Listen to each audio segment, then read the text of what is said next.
Ito lang gagamitin nating liha number 100. Yung paglilihan nito ay bahagya lang.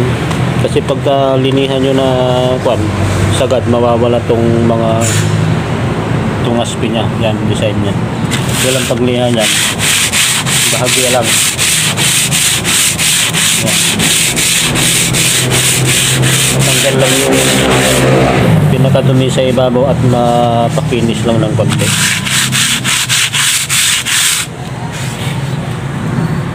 Kasi pag linihan nyo ng gusto ito, yung ilalim ang makikita na, hindi na ito.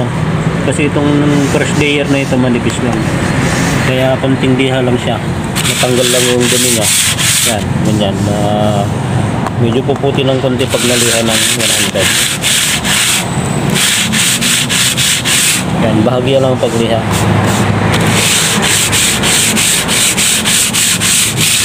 Yung pagliha nito ay puro paayon sa haspe. Yan, puro pa ganyan. Huwag kayong liliha na, huwag kayong magliliha ng pahalang. Puro pa ganyan. Straight lang. Straight ang pagliha. Ano? Yan, pag naliha na lahat, pwede nang pagpagan at mag-sanding sealer. Paluing mabuti ang sanding sealer para maganda ang kakalamasan niya. Tapos isprayan natin siya ng 2 mano bago natin ito i-stain o pahiran ng oil tinting color. Pero bago nyo pahiran ng oil tinting color o stain, lihain muna ito ng number 320 para yung basahan hindi sasabit-sabit sa inisprayan natin na plyboard. Ganun lang ang technique mga kasama sa pag-i-stain o pagkukulay ng plyboard na ito. Kailangan pasadaan natin ng sanding sealer ng 2 mano tapos lihain. Pagkatapos may sprayan ay pag matuyo na ito, kahit mga 3 minuto o 20 minutes, pwede nating lihain at kulayan. Ito lang ang ginamit kong kulay: rose sienna, burnt sienna at Venetian red. Tapos konting paint thinner lang pag halimbawa 4 na pintuan, pwede na yung kahit 400 ml o 300 ml ang nilalagay yung paint thinner. Nasa sa inyo ang timplada. Pagka ganyang may aspi na yung kahoy, kahit ang timplada nyo ay malabnaw lang. Kasi pagka dinadagdagan nyo ng oil tinting color, halimbawa malapot na yung timplada nyo, matapang naman na yung kulay nyo, halos mababala na yung aspi. Kaya kailangan malabnaw lang yung timplada para makikita pa rin yung aspi ng plyboard. Yan ang nakikita nyo dyan, kunting-kunting tinting color lang. Kunti rin ang paint thinner na nilagay ko, ilang ml lang yan. Tapos haluing mabuti. Tapos gamitan natin siya ng basahan. Kailan ang pagpunas dyan ay kalat nyo at pigang-piga siya, diin nyo lang yung paghagod ng basahan. Pwede nyo rin gamitan ng pen brush, i-brush nyo o kaya basahan, pigay nyo lang yung basahan. Kung yung basahan nyo ay masyadong maraming nailagay na kulay, pwede nyo ikalat ito gaya ng ginagawa ko. Ikalat nyo lang at idiin nyo yung pagpunas para papasok sa mga kahoy, sa mga butas-butas nya. Pwede nyo ikalat na ganyan, tapos doblehin nyo, tapos hagurin ulit para mapantay. Kailangan puro pa straight ang paghagod nyo. Paghagod nyo ay diretsuhan para sa taas, walang dugtungan. Parang pag kasi putol-putol, pag yung paghagod nyo kasi ay hindi nyo diniretso pataas hanggang sa wala ng kahoy, makikita yung kulay nyo. Kailangan idiretso yung ganyan hanggang sa baba o kaya sa taas, diretso. Pagka natuyo na yung stain natin na oil tinting color, Kahit mga 5 minuto lang, kahit na hindi pa masyadong tuyo yun, kahit medyo basa pa, pwede nang isprayan kagad ng sanding sealer. Ngayon pag malamig ang panahon ay nag-blurb siya, huwag kayong mag-alala kasi mawawala din yun pagka mag-finish na kayo ay may lacquer flow, mawawala din yung blurb nya. Ganyan lang, medyo pakapalan natin siya ng sanding sealer. Kanina nakulayan natin tapos sanding sealer ulit kahit mga 3 mano para makapal.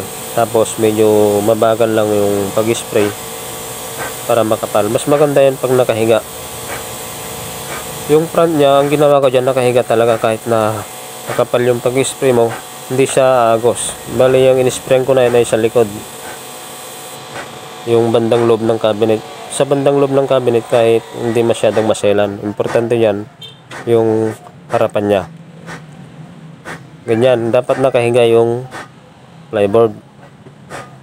Pagka-spray ko ng 3 mano, ginamitan ko siya ng paintbrush para kasi pag in-sprayan mo lang siya ng 1 mano, mapapanot yung ikinulay mo dyan.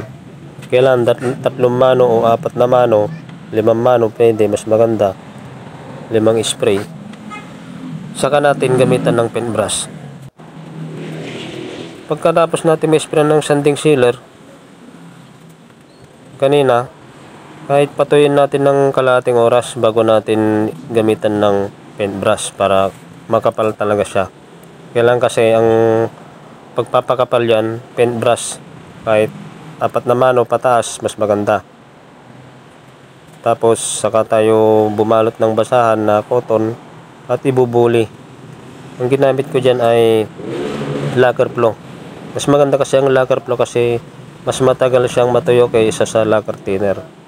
Pag lacquer thinner kasi napakabilis matuyo. Pag lacquer flow mas matagal lang konti. Medyo silip-silipin lang natin ng konti para makita natin kung pumapasok yung sanding sealer sa butas, sa mga maliliit na butas ng plyboard o kahoy. At makikita rin natin yung mga daan ng basahan natin, yung ginamit natin pambuli. Kasi pag hindi natin mabuli ang plyboard, pangit ang kalalabasan niya. Makikita mo yung daan ng paintbrush. Kahit na puro spray ang gamitin natin, pag hindi natin binuli, makikita mo pa rin yung maliliit na butas na hindi pumapasok talaga yung sanding sealer. Pero pag ganyan na gaya ng ginagawa ko ay pinupunasan ko siya ng lacquer flow o pwede ring lacquer thinner ang pambuli natin para pumasok talaga yung sanding sealer sa mga butas-butas ng kahoy. At iba ang kalalabasan niya pag nabuli ang plyboard, talagang makintab at pumapatag talaga siya.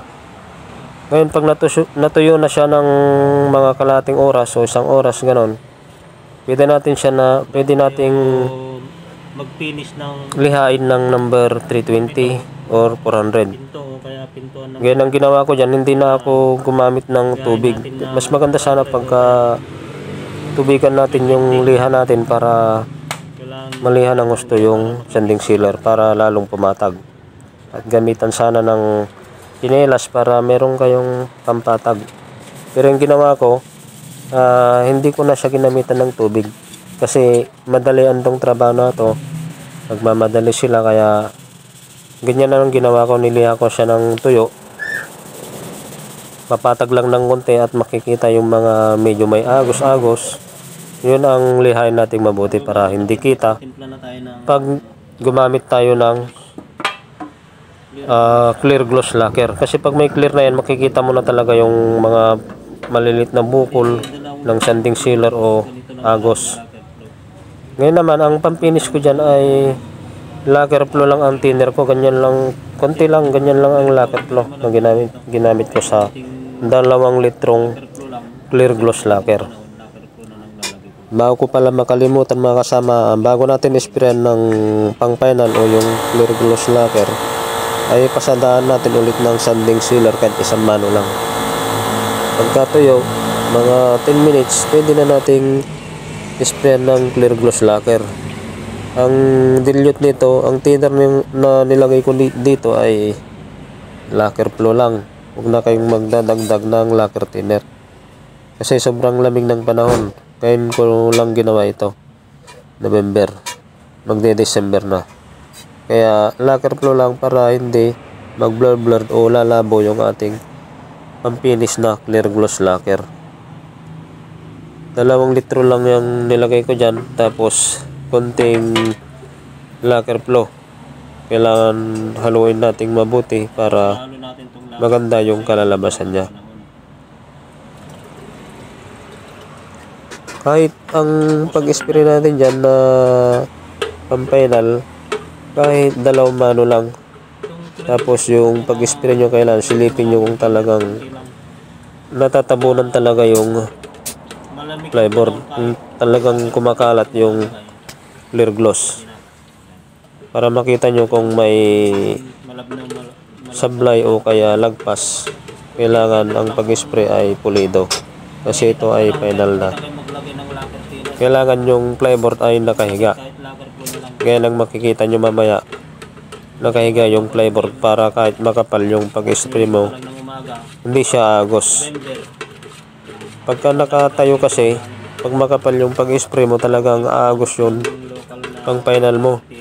Kahit sanding sealer o kaya clear gloss lacquer, talaga agos. Kailangan sa harapan o mukha ng cabinet, doon ang kailangan nakahiga talaga kasi yun ang nakikita ng tao. Kailangan pulido. Wala kang makitang agos-agos ng sanding sealer o clear gloss lacquer.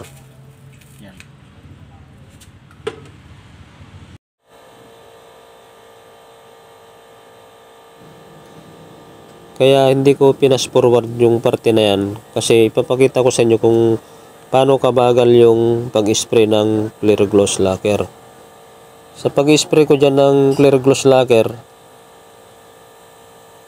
ay yung hangin niya halos kalahati lang. Hindi pwedeng nakapull kasi masyadong malakas. Kailangan kalahati lang yung pagpihit nyo sa lakas ng hangin. Tapos yung bagal niya ay ganyan lang kabagal pag nag-spray kayo. Ang kagandahan lang pag nakahiga, kahit na sobrang kapal na yung pag-spray mo, lumalapat talaga at hindi siya umaagos, kumakalat siya dyan. Yan lang kagandahan pag nakahiga, kahit mabagal ka o kaya kahit na sablay-sablay yung pag-spray mo, halimbawa may kumakapal, lumalapat yon. Hindi kagaya ng nakatayo na talagang kakabahan ka pag malakas. Lumuluha talaga. Sa pagpapakapal ng sanding sealer ay ganyan din, kailangan nakahiga yung pag-spray. Maraming salamat sa inyong pagsuporta at pag-subscribe at sa patuloy yung panonood sa aking YouTube channel. God bless po sa inyong lahat. Ingat po tayong lahat. Sana may natutunan po kayo.